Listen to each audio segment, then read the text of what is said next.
एउटा उद्योगले गर्दाखेरि आज कति घरको चुला चलिरहेको छ।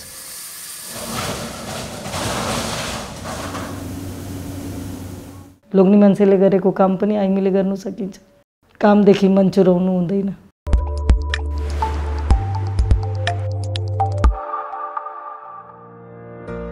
धरानकी 58 वर्षीया सन्तोष देवी सोनीले अहिले यस्तै खुसी बटुलिरहेकी छिन्।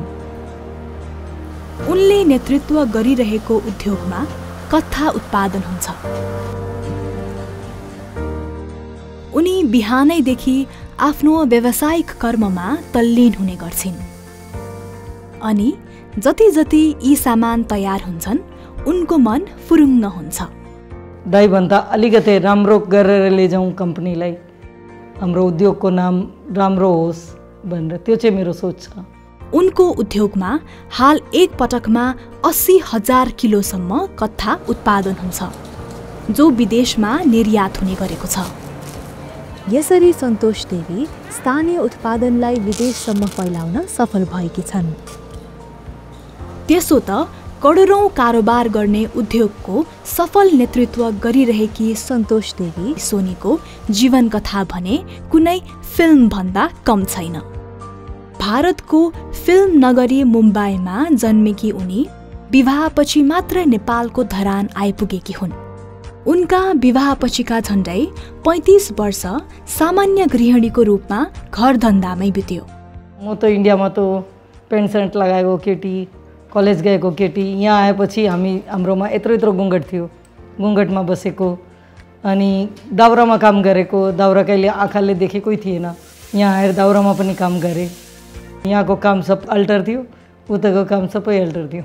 त्यस्तै स्ट्रगल गर्दा गर्दा गर्दा यहाँसम्म पुगेको छु।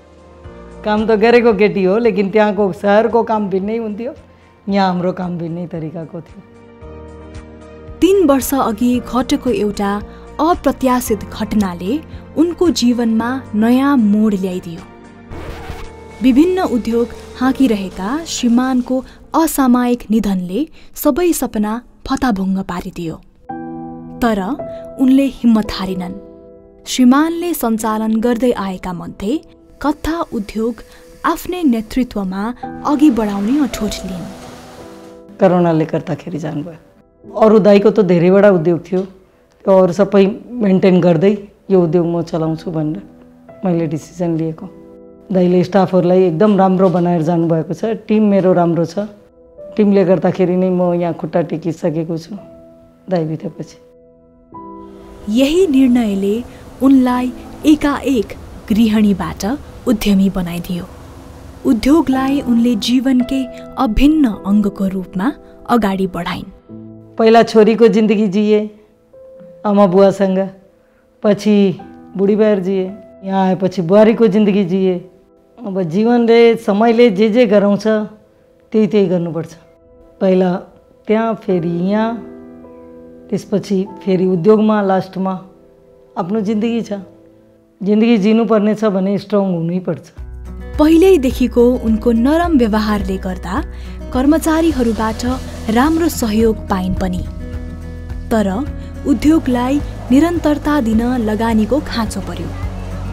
यस्तो बेला उनको आशा बनेर सधैँ साथ रह्यो नबेल ब्याङ्क। नबेल ब्याङ्कले उनलाई लगानी जोहो गर्न मद्दत मात्र गरेन, लगानीको प्रभावकारी उपयोगबारे सल्लाह सुझाव पनि दियो। व्यवसायीहरूलाई उहाँहरूको व्यापार गर्नको लागि पुँजी चाहिन्छ। स्पेसली जब बिजनेस चाहिँ एक्सपेन्सनमा हुन्छ, बिजनेस राम्रो गरेर हुन्छ, ऱ्यापिड ग्रोथहरू भइरहेको हुन्छ, नयाँ अपर्च्युनिटिजहरू आइरहेको हुन्छ, चाहे त्यो प्रडक्ट एक्सपेन्सन होस्, चाहे त्यो मार्केट एक्सपेन्सन होस्, होइन, प्रफिट लिने उद्देश्यले उहाँले जुन गरिरहनु भएको छ, होइन, त्यसमा चाहिँ अब आफ्नै प्रफिट रिजेनेरेसन गर्दाखेरि त धेरै समय लाग्ने भयो, होइन। सो ब्याङ्क वित्तीय संस्था एज इन्टरमिडिएट चाहिँ आएर त्यो फन्डिङ चाहिँ उहाँहरूले अभाइलेबल गराउँछ। फन्डिङ चाँडै अभाइलेबल गराएपछि साना तथा मझौला उद्योगहरूले चाहिँ के गर्छ भने एउटा त लोकल प्रडक्ट्सहरूको, होइन, स्थानीय प्रडक्ट्सहरूको चाहिँ डिमान्ड क्रिएट गर्ने, त्यसको कन्जम्सन बढाउने र लोकल लेभलमा चाहिँ रोजगारी क्रिएट गर्ने र हरेक एरियामा मल्टिप्लायर इफेक्ट ल्याउँछ यसले गर्दाखेरि। फ्याक्ट्री स्टार्ट गर्दाखेरि लोन उतिखेर 7 करोड हो। अहिले कर्जा 10 करोड छ नबेल ब्याङ्कको। ब्याङ्कको सहयोगले गर्दाखेरि त्यो उद्योग चलाउनुमा हामीहरूलाई धेरै सजिलो भएको छ। नबिल ब्याङ्कलाई त धन्यवाद त दिनै पर्छ। उहाँको लोनले गर्दाखेरि म यहाँसम्म पुगेको छु।